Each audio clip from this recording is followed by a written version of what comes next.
Dear student, we are discussing about the trial of warrant cases instituted on the non-police report, यानी कि एक ऐसा case के बारे में, ऐसे वारंट केस के बारे में हम लोग डिस्कस कर रहे थे जो पुलिस रिपोर्ट के इतर जो है वो इंस्टीट्यूट की गई है, यानी कंप्लेंट के आधार पर इंस्टीट्यूट की गई है या फिर इन्फॉर्मेशन के आधार पर इंस्टीट्यूट की गई है। हम लोगों ने 3 सेक्शन देखा था इस संबंध में। 269 के सब procedure when accused is not discharge. हम लोगों ने देखा था लास्ट टर्म पर कि जब प्रोसीजर जब एक्यूज को डिस्चार्ज नहीं किया जाता है तो कौन से प्रोसीजर को फॉलो किया जाता है, कि अगर डिस्चार्ज नहीं किया जाता है तो एक्यूज के अगेंस्ट जो है वो चार्जेस कोर्ट राइटिंग में फ्रेम करती है। दूसरा है राइटिंग में फ्रेम करने के पश्चात जज जो है उसे रीड करता है, पढ़ के सुनाता है एक्यूज को और उसको एक्सप्लेन करता है, और साथ ही साथ पूछता है कि क्या वो प्लीड गिल्ट स्वीकार करता है, यानी कि प्लीड गिल्ट करता है कि नहीं करता है। अगर एक्यूज प्लीड गिल्टी करता है तो जजेस अपने डिस्क्रिप्शन का इस्तेमाल करते हुए उसे चाहे तो कन्विक्शन दे सकते हैं। यानी प्लीड गिल्ट के आधार पर जजेस का 90% केसेस में जजेस जो है उसे प्लीड गिल्ट के आधार पर कन्विक्शन दे सकते हैं, लेकिन ये जरूरी नहीं है। यानी कि यहाँ पर डिस्क्रिप्शन शब्द का प्रयोग किया गया है कि जजेस मे use his description and if the जजेस रियलाइज दैट कि प्लीड गिल्टी जो अगर एक्यूज कर रहा है वो किसी कंपल्सन में है या किसी कोर्शन में है, तो ऐसी स्थिति में या नेचुरल जस्टिस का वायलेशन हो जाएगा। अगर उसमें प्लीड गिल्टी किया जाता है तो जजेस जो है उस केस को ट्रायल में भी ले जा सकते हैं प्लीड गिल्टी करने के बाद भी। लेकिन ज़्यादातर केसेस में जजेस जो है वो प्लीड गिल्टी स्वीकार करने के एक्यूज के स्वीकार करने पर उसे कन्विक्ट कर देते हैं। 4th क्लास में कहा गया 269 के सब क्लास 4 में, if the accused refuse to plead, यानी कि एक्यूज जो है प्लीड को स्वीकार नहीं करता है और डज नॉट प्लीड या प्लीड को रिफ्यूज करता है या प्लीड नहीं स्वीकार नहीं करता और क्लेम टू बी ट्राइड, और ये कहता है कि उसे ट्रायल में जाना है, वो गिल्ट अपने स्वीकार नहीं करता, यानी कि इस केस में जो चार्जेस लगाए गए उस चार्जेस को स्वीकार नहीं करता है तो वो ट्रायल फेस करना चाहता है। एट द कमेंसमेंट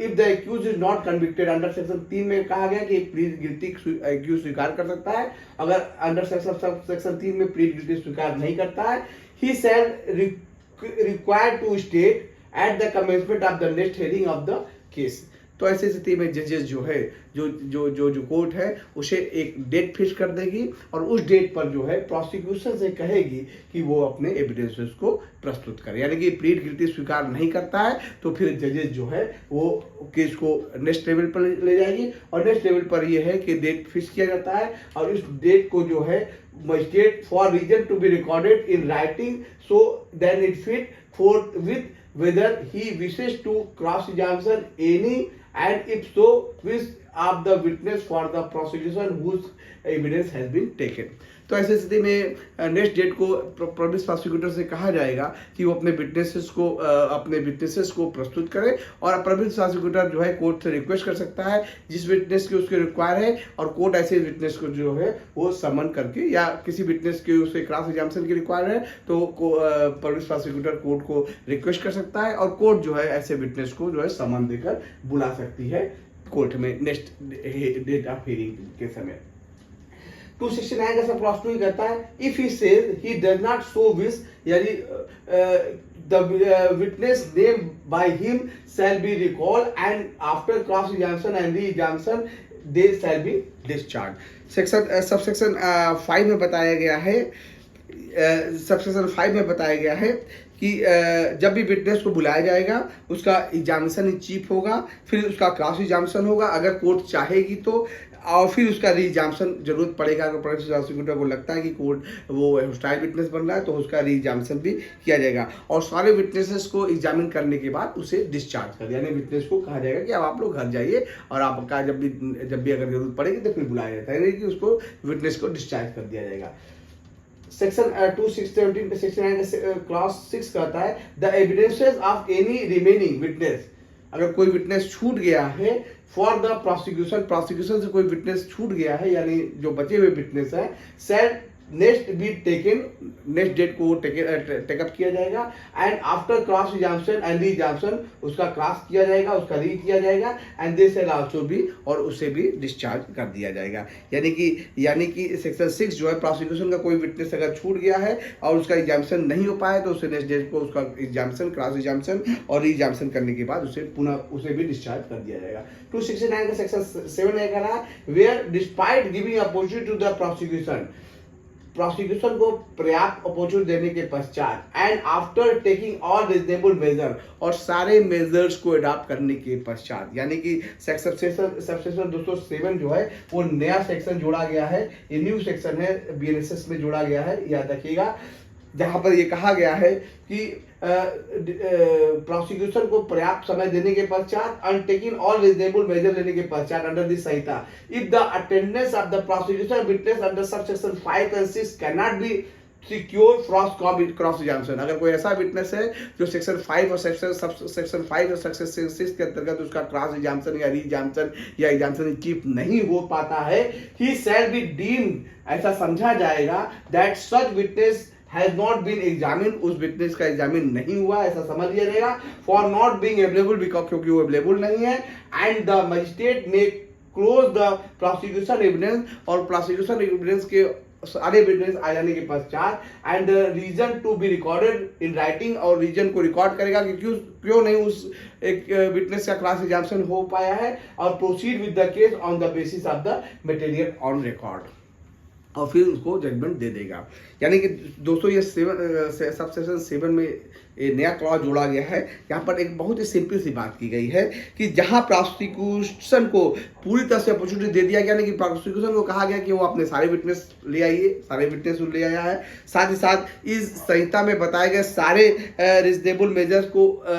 कोर्ट ले चुकी है और सारे विटनेस को वो कोर्ट में बुला चुकी है। उसके बावजूद भी अगर कुछ ऐसे विटनेस हैं जिसका कि कोर्ट को बुलाने के पश्चात भी उसका क्लास एग्जामिनेशन किसी कारणवश नहीं हो पाता है, तो ऐसी स्थिति में कोर्ट ये समझेगी कि वो विटनेस जो है वो ट्रायल के किसी भी स्टेज पर जो है उसका इन्वॉल्वमेंट नहीं था, और जो है मजिस्ट्रेट उसका रीजन रिकॉर्ड करते हुए कि क्यों नहीं उसका क्लास एग्जामिनेशन किया गया था, ऐसी क्या जरूरत पड़ी थी कि उसको बुलाया गया और वो नहीं आया, उसका क्लास एग्जामिनेशन क्यों नहीं किया गया, इस रीजन को रिकॉर्ड कर जो है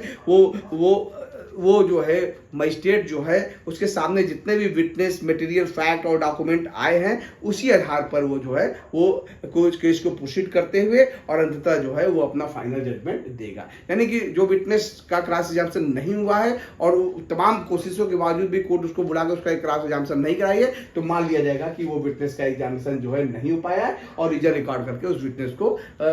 केस से जो है एक्सक्लूड कर दिया जाएगा और फिर जो मटेरियल फैक्ट अवेलेबल कोर्ट के सामने है उसी आधार पर वो जजमेंट दिया जाएगा। यानी किसी विटनेस के आधार पर कोर्ट वेट नहीं करेगी कि उसकी फाइनल हियरिंग फाइनल जजमेंट क्यों न दिया जाए। Now 270 talks about the evidence for defence. The accused shall then be called upon to enter upon his defense and produce his evidence, and the provision of the section 266 shall apply to the case। कि सारे अगर दोस्तों अगर इसे ध्यान से सुनिएगा कि अगर प्रोसिक्यूशन के सारे विटनेस आ चुके हैं उसके बाद जो है अब डिफेंस से कहा जाएगा कि वो जो है वो अपने विटनेस को और अपने एविडेंसेस को जो है कोर्ट में प्रोड्यूस करे और ऐसी स्थिति में जो है वो सेक्शन 266 का जो है वो पूरा पर्याप्त फॉलो किया जाएगा। अब आइए section 271 talks about the conclusion of the trial. Conclusion of the trial का मतलब होता है कि अगर प्रोसिक्यूशन के सारे विटनेस आ गए हैं, डिफेंस के सारे विटनेस आ गए हैं, अब now court has to apply his judicious mind. सारे examination in chief, cross examination, re examination होने के पश्चात सारे विटनेस का, चाहे वो प्रोसिक्यूशन का हो चाहे डिफेंस का हो, सारे विटनेसेस का examination in chief, cross examination और री एग्जामिनेशन होने के पश्चात now court has come to the conclusion whether the accused has been acquitted और डिक्लेयर कन्विक्शन। सो ये अब कोर्ट को तय करना है वो विटनेस के सारे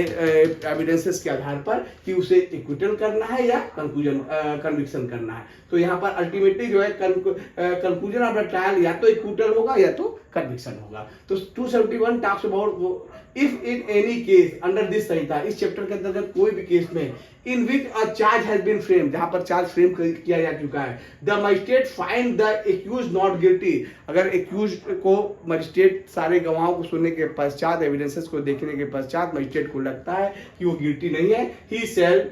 record an order of acquittal. ऐसी स्थिति में जजेस जो है उसके इक्विटल का ऑर्डर देगी. यानी कि इस अध्याय के अंतर्गत एक्यूज को अगर कोई चार्ज फ्रेम किया गया है और एक्यूज के ऊपर कोई चार्ज फ्रेम किया गया है और यदि प्रोसिक्यूशन के विटनेस एविडेंस और डिफेंस के से सारे विटनेस एविडेंस सुनने के बाद कोर्ट को लगता है कि एक्यूज जो है गिल्टी नहीं है, तो उसे रीजन रिकॉर्ड बताते हुए इक्विटल किया जाएगा. दूसरा, where in any case under this chapter, जहां पर इस चैप्टर के अंतर्गत कोई भी मामले में the magistrate find the accused guilty, जहां मजिस्ट्रेट को लगता है कि सारे एविडेंस के आधार पर मजिस्ट्रेट को लगता है कि एक्यूज गिल्टी है, but does not proceed in according with the provision of the section, लेकिन कोर्ट जो है सेक्शन 264 और सेक्शन 408 के प्रावधानों को अप्लाई नहीं करना चाहती है. ध्यान से सुनिए. देखिए दोस्तों, 264 talks about the procedure when magistrate can not pass sentence sufficiently और सेवियर, और 401 में बताया गया है order to release on probation of good conduct और आफ्टर एडमोनिशिंग. यानी कि अगर 401 के आधार पर एक्यूज को कन्विक्शन के बाद बेल बॉन्ड पर नहीं छोड़ा जा रहा है या फिर सदाचार के आधार पर उसे बॉन्ड भराकर नहीं छोड़ा जा रहा है, तो ऐसी स्थिति में जो है after hearing the accused on the question of sentence के जो हमने लास्ट टाइम पर डिस्कस किया था, फिर कन्विक्शन के बाद एक्यूज जो है कोर्ट जो है एक्यूज को सेंटेंस के ऊपर सुनेगी. तो सेंटेंस के ऊपर भी सुनने के पश्चात pass sentence upon him according to, कोई भी सेंटेंस जो है वो इस अधिनियम के अंतर्गत जो है वो जो है वो ऑर्डर कर देगी कि कितना सेंटेंस जो है एक्यूज को कन्विक्शन के आधार पर दिया जाएगा. यहाँ थर्ड क्लॉज कहा गया है 271 का, where in any case under this chapter, इस चैप्टर के अंतर्गत कोई भी केस जो है previous conviction in charge under the provision of section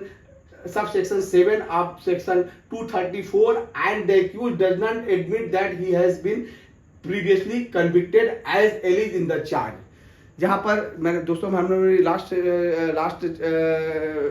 last अपने डिस्कशन में देखा था कि अगर चार्ज बनाते समय ही जज जो है उसे जज जो है वो प्रीवियस कन्विक्शन का भी उस पर चार्ज में ये आरोप शामिल चार्ज में ये फ्रेम किया गया है कि वो प्रीवियसली कन्विक्टेड भी है, तो ऐसी स्थिति में जब जज जो है कन्विक्शन के बाद उसके सेंटेंस में सुनवाई कर रही होगी, तो ऐसी स्थिति में जो प्रीवियस कन्विक्शन का चार्ज जो है वो उसे कंसीडर करेगी. लेकिन अगर एक्यूज जो है प्रीवियस कन्विक्शन का चार्ज स्वीकार नहीं करता है, तो ऐसी स्थिति में the magistrate may after he has convicted the accused, magistrate जो है एक्यूज को कन्विक्टेड करने के पश्चात take evidence in respect of the alleged previous conviction, previous conviction का जो भी एविडेंस होगा वो मंगवाएगी and shall record of finding there, और उसके आधार पर जो है उसको इनहांस पनिशमेंट दिया जाएगा. पुनः अगर मैं इसे रिपीट करूं दोस्तों, 271 का सब क्लास 3 जो है, जहां इस अध्याय के अंतर्गत अगर एक्यूज को प्रीवियसली कन्विक्टेड हो चुका है और सेक्शन 234 के सब सेक्शन 7 के अंतर्गत चार्ज में वो उल्लेख भी किया गया है, और लेकिन एक्यूज जो है वो फाइनल आफ्टर द ट्रायल ये मानने को तैयार नहीं है कि उसका प्रीवियस कन्विक्शन हुआ है. यहाँ मे शब्द का प्रयोग किया गया है, अर्थात जजेस का डिस्क्रिप्शन है कि वो एक्यूज को जो है वो कन्विक्टेड करने के बाद सेक्शन 252 या सेक्शन 258 के आधार पर उसके प्रीवियसली कन्विक्शन का एविडेंस जो है वो कोर्ट में मंगा सकती है, और उसको उस एविडेंस को लेने के एविडेंस आ जाएगा तो उसको आधार पर प्रीवियसली कन्विक्शन हो चुका है एक्यूज का, अतः इस ट्रायल में अगर उसका कन्विक्शन हो रहा है तो उसको सजा की मात्रा को जो है वो बढ़ा दिया जाएगा. दोस्तों मैं पुनः एक बार रिपीट करूं, जो पिछले डिस्कशन में उन्होंने इसको कहा था कि पूरे यहाँ पर प्रोवाइडेड क्लॉज में कहा गया है, no such charge shall be read out by the magistrate not shall be accused be asked to plead thereto not shall the previous conviction has been referred to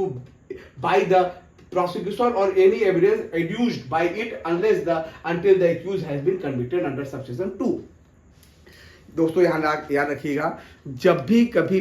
हम लोगों ने previously class में भी discuss किया था कि अगर accused का प्रीवियस कन्विक्शन हो चुका है तो ये बात सिर्फ चार्ज के समय ही उसमें उल्लेखित किया जाएगा। ड्यूरिंग द ट्रायल किसी भी स्टेज पर कोर्ट जो है, मजिस्ट्रेट जो है या पब्लिक प्रोसिक्यूटर जो है या कोई भी वकील जो है ये नहीं कहेगा समय समय पर टाइम एंड अगेन कि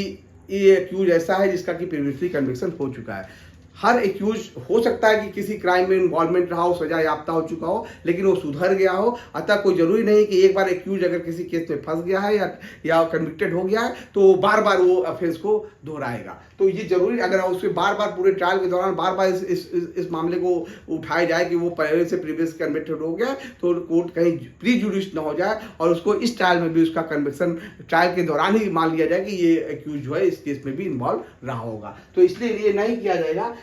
प्रीवियसली कन्विक्शन का मैटर तभी उठाया जाएगा कि कन्विक्शन के बाद अगर सेंटेंस पर सजा सुनाई जा रही है तब प्रीवियसली कन्विक्शन हो गया है, इसका एविडेंस दिया जाएगा। इसके पहले ट्रायल के किसी भी स्टेज पर जो है ये बात नहीं दोहराई जाएगी। ये बात प्रोवाइडेड क्लॉज में 271 के प्रोवाइडेड क्लॉज में कहा गया है। अब आइए 272 एब्सेंस ऑफ कंप्लेनेंट। जब कंप्लेंट के आधार पर या इन्फॉर्मेशन के आधार पर ये मामला चल रहा है और कंप्लेंट जो है हियरिंग में उपस्थित नहीं है, तब क्या होगा? ऐसे स्थिति में 272 अप्लाई करता है। When the proceeding have been instituted upon the complaint, जहां भी प्रोसीडिंग जो है किसी भी वारंट केस का जो है शुरुआत जो है वो कंप्लेंट के आधार पर किया गया है। And any date fix for the hearing of the cases, और उस मामले का कोई डेट फिक्स किया गया है। द कंप्लेनेंट इज अब्सेंट, और उस डेट को कंप्लेनेंट अब्सेंट रहता है। एंड द ऑफेंस में बी लॉफुली कंपाउंडेड, और ऑफेंस ऐसा है जो कि लॉफुली कंपाउंडेड है और is not the cognitive offence, और वो कॉग्निटिव ऑफेंस की श्रेणी में नहीं, यानी कंपाउंडेबल है और वो कॉग्निटिव ऑफेंस की श्रेणी में नहीं आता है, इसका ग्रेविटी काफी कम है। The magistrate may after रिविंग 30 days time, तो ऐसी स्थिति में मजिस्ट्रेट जो है 30 दिन का समय देगा कंप्लेनेंट को कि वो कोर्ट में प्रेजेंट हो और अपने केस को प्लीड करे। इन हिज डिस्क्रिप्शन, ये डिस्क्रिप्शनरी पावर मजिस्ट्रेट को दी गई है, वो 30 दिन का वेट करेगा कि 30 दिन के अंदर के जो है वो कंप्लेनेंट जो है कोर्ट में आए, अपने केस को जो है वो आगे जारी रखे। Not understanding anything here in before contain at any time before the charge has been frame discharge accused, charge frame करने के पहले जो है कोर्ट जो है वो किसी भी समय जो है एक्यूज को डिस्चार्ज कर देगी अगर एक्यूज को अगर कोर्ट को लगता है कि कोई प्रॉपर सफिशिएंट एविडेंस एक्यूज के अगेंस्ट नहीं बनता है। यानी 272 में एक बात स्पष्ट कर दी गई है कि अगर जुडिशियल मजिस्ट्रेट जो है के पास कोई कंप्लेंट आती है और प्रोसिक्यूशन के एविडेंस लेने के बाद कोर्ट चार्ज फ्रेम कर देती है और ट्रायल प्रारंभ हो जाता है और डेट हियरिंग को प्रोसिक्यूशन का विटनेस इत्यादि लिया जाता है और पूरे प्रकरण के दौरान अगर कंप्लेनेंट एब्सेंट होता है तो सेक्शन 272 ये कहता है कि अगर क्रिमिनल प्रोसीडिंग जो है वो जजेस के डिस्क्रिप्शन पर जो है वो 30 दिनों के लिए 30 दिन का समय जजेस देगी। अगर ऑफेंस ऐसा है जो कंपाउंडेबल है और नॉन कॉग्निबल की कैटेगरी में आता है तो 30 दिन का समय देगी, और अगर 30 दिन के अंतर्गत अगर वो अपीयर नहीं होता है तो जजेस जो है डिस्क्रिप्शन के आधार पर एक्यूज को डिस्चार्ज कर देगी। ये बात यहाँ पर कही गई है। 273 में कहा गया है लास्ट सेक्शन जो है वो है compensation for accusation without reasonable cause. अगर केस को विदाउट किसी रिजनेबल कॉज के किसी मामले में झूठा फंसाया गया है तो ऐसी स्थिति में कंपनसेशन की बात 273 में कही गई है। दोस्तों ध्यान से सुनिएगा, इसे ये नया सेक्शन जोड़ा गया है। If in any case instituted upon the complaint or upon information given to the police officer or the magistrate, one or more person is or are accused before a magistrate at any offence triable by a magistrate, and the magistrate by whom the case is heard discharge or acquit all or any of the accused and is of the opinion that there was no reasonable ground for making the accusation against the one or any of them, the magistrate may by his order of discharge or acquittal if the person upon whose complaint or information the accusation was made in present call upon him forthwith the so cause why he should not be pay compensation to such accused or to each of any of them accused when there are more than one, or if such person is not present direct the issue or summon to him to appear so called aforesaid। दोस्तों इसे काफी 270 का class 1, 272 का class 1 जो है वो काफी भारी भरकम क्लास 1 दिख रहा है। 273 का क्लास 1 ये कहता है, ध्यान सुनिए दोस्तों, बहुत ही आसान क्लास है, कोई इसमें कॉम्प्लिसिटी नहीं है। यदि कोई मामला कंप्लेंट के आधार पर इंस्टीट्यूशन किया गया है और या पुलिस और या फिर इंफॉर्मेशन के आधार पर कोई मामला वारंट ट्रायल के अंतर्गत आता है और जहां पर एक या एक से ज़्यादा पर्सन एक्यूज्ड है और जुडिशियल मजिस्ट्रेट उस मामले का ट्रायल चलाता है और अल्टीमेटली कंक्लूजन में पहुंचता है कि एक्यूज के खिलाफ कोई भी सफिशिएंट एविडेंस नहीं है और एक्यूज को जो है वो डिस्चार्ज या एक्यूट कोर्ट कर रहा है। यहाँ तक बात तो क्लियर है कि एक्यूज के अगेंस्ट कोई भी कंक्रीट एविडेंस जो है वो नहीं मिलता है जिससे कि उसका कन्विक्शन हो सके। ऐसी स्थिति में कोर्ट जो है उसे डिस्चार्ज या एक्यूट कर रही है और जुडिशियल मजिस्ट्रेट को ऐसा लगता है कि एक्यूजेशन लगाने का जो एक्यूजन लगाया गया उसका कोई रिजनेबल ग्राउंड नहीं था, अर्थात ड्यूरिंग द ट्रायल जजेस को कोई सब्सटेंशियल एविडेंसेस एक्यूज के खिलाफ नहीं पाया जाता है और लगता है कि ये फैब्रिकेटेड केसेस है, खामखा एक्यूज को इस मामले में इम्प्लीकेट किया गया है। तो ऐसे स्थिति में जो है अगर वो व्यक्ति जिसने एक्यूजेशन किया है इस एक्यूज के ऊपर, यानी कि कोई ऐसा व्यक्ति जिसने कि ये इल्जाम लगाया है, अगर वो व्यक्ति कोर्ट में खड़ा है तो कोर्ट उससे पूछेगी कि क्यों नहीं, आप सो काज करके ये पूछेगी कि आप बताइए कि क्यों नहीं आपको के ऊपर एक कंपनसेशन लगाया जाए कि पूरे क्योंकि आपने किसी एक्यूज को खामखा जो है रिजनेबल ग्राउंड के बगैर रिजनेबल ग्राउंड के आपने एक्यूजेशन लगाया है और कंप्लेंट लगाने वाले व्यक्ति उस वक्त कोर्ट में अगर उपस्थित नहीं है, अगर उपस्थित है तो उसी वक्त सो काज करके पूछा जाएगा कि क्यों नहीं, बताइए कि क्यों नहीं आपके खिलाफ जो है कंपनसेशन लगाया जाए इस मामले में। और अगर कोर्ट में वो व्यक्ति नहीं मौजूद है जिसने एक्यूजेशन लगाया है तो ऐसे स्थिति में कोर्ट जो है उसे सम्मन देके बुलाएगी और फिर उसको शोकॉज नोटिस पकड़ाएगी कि क्यों नहीं उसके खिलाफ कंपनसेशन का वाद चलाया जाए। दूसरा कहा गया है, the magistrate shall record and consider any cause which such complainant और इंफॉर्मेशन में show and if it is satisfied that there is no reasonable ground for making the accusation may for reason to be recorded make an order that compensation to such amount not exceeding the amount of fine he is empowered to impose as he may determine be paid by such complainant or informant to the accused or to each of or any of them। दोस्तों ये भी बहुत important clause है। ये कहा गया है कि अगर मजिस्ट्रेट ने सब सेक्शन 1 में अगर एक्यूज से पूछा है, सो कॉज किया है या सम्मन देके सो कॉज किया है कि क्यों नहीं ये बताइए कि आपके अगेंस्ट जो है कंपनसेशन लगाया जाए, और अगर सो कॉज के बाद जो रिप्लाई एक्यूज देता है वो व्यक्ति देता है जिसने कि एक्यूजेशन लगाया है, उस रिप्लाई से कोर्ट जो है वो सेटिस्फाइड नहीं है कि वो रिप्लाई रीजनेबल ग्राउंड नहीं बता पा रहा है, तो ऐसी स्थिति में कोर्ट जो है उस एक्यूजेशन लगाने वाले व्यक्ति पर जो है वो कंपनसेशन उतना ही लगा सकती है जितना कि फाइन लगाने का उस मजिस्ट्रेट को जुडिक्शन है। हर एक व्यक्ति को, सेकंड क्लास मजिस्ट्रेट को और फर्स्ट क्लास मजिस्ट्रेट को और जुडिशियल सीजीएम के पास एक फाइन लगाने की एक उसका जुडिशनल पावर है, तो जितना वो फाइन मैक्सिमम लगा सकता है उतना ही मैक्सिमम जो है वो कंपनसेशन भी लगा सकता है। और उस कंपनसेशन को ध्यान सुनिएगा दोस्तों, उस कंपनसेशन को कोर्ट जो है उस एक्यूज को, अगर एक एक्यूज है तो उसको, एक से ज्यादा है तो सभी को, या किसी एक को जो है कोर्ट कहेगी कि उस रकम को जो है एक्यूज को दिलवाया जाए। यानी कि रकम सरकार नहीं रखेगी बल्कि एक एक्यूज को लगा दिया जाएगा, क्योंकि एक्यूज को फिजिकली और मेंटली ट्रॉमा हुआ है, उसके खिलाफ झूठा एक्यूजेशन का झूठा विदाउट रीजनेबल ग्राउंड जो है किसी व्यक्ति ने चाल लगाया था, उसको दंडित करते हुए कंपनसेशन जो है उसे दिलाया जा रहा है। थर्ड यहाँ पर ये बात हो गई है। सेकंड में थर्ड कहा गया है, the magistrate may by order directing payment of compensation under subsection 2 further order that in default of the payment the person ordered to pay such compensation shall undergo simple imprisonment for a period not exceeding 30 days. दोस्तों मान लीजिए subsection 2 में जो है वो उतना fine magistrate लगा सकता है जितना कि उसके पास पावर है, और उस फाइन लगाने के बाद भी जिस व्यक्ति ने एक्यूजेशन लगाया है उसने फाइन को पे नहीं किया, यानी कंपनसेशन में को पे करने में डिफॉल्ट करता है, तो ऐसी स्थिति में 30 दिन का सादा कारावास यानी simple imprisonment for a period of not exceeding 30 days, maximum 30 days का सिंपल इम्प्रिजनमेंट जो है वो कंपनसेशन डिफॉल्ट करने पर उस व्यक्ति को दिया जाएगा जिसने की एक्विजिशन लगाया है एक्यूज के ऊपर।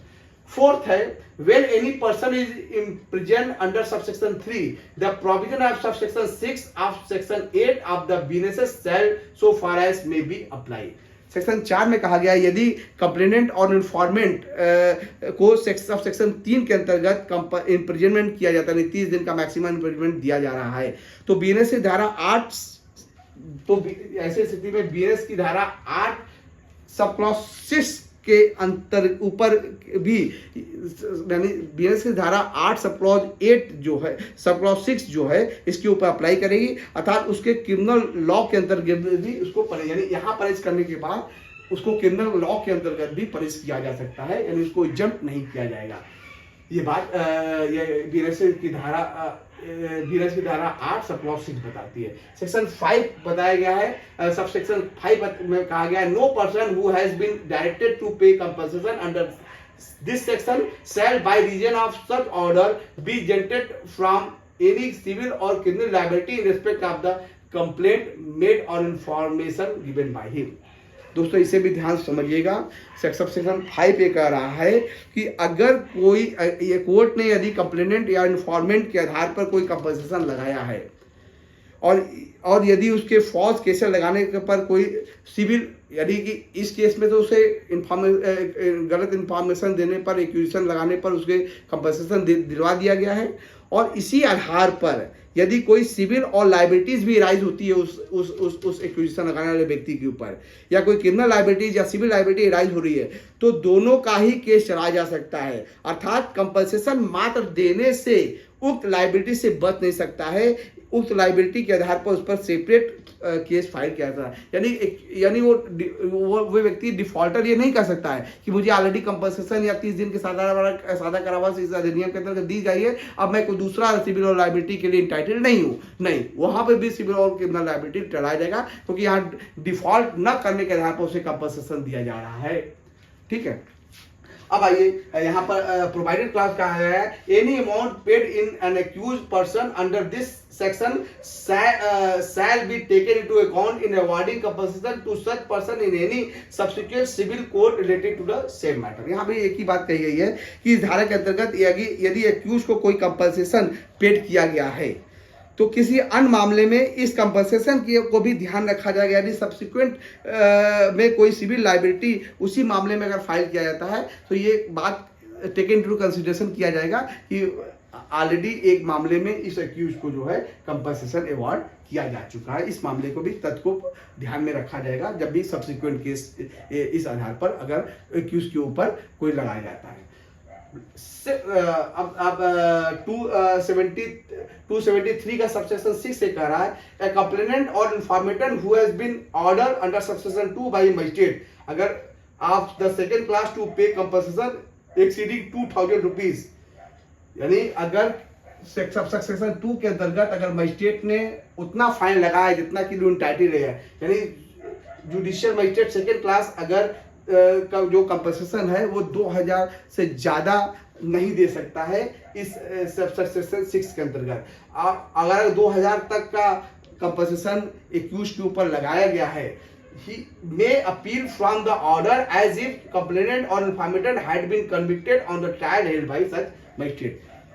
सबसेक्शन 6 में कहा गया है कि कंप्लेनेंट या इन्फॉर्मेटेड को सबसेक्शन 2 के अंतर्गत अगर जुडिशियल मजिस्ट्रेट 2000 से ज्यादा का कंपनसेशन अवार्ड नहीं कर सकता, यानी मैक्सिमम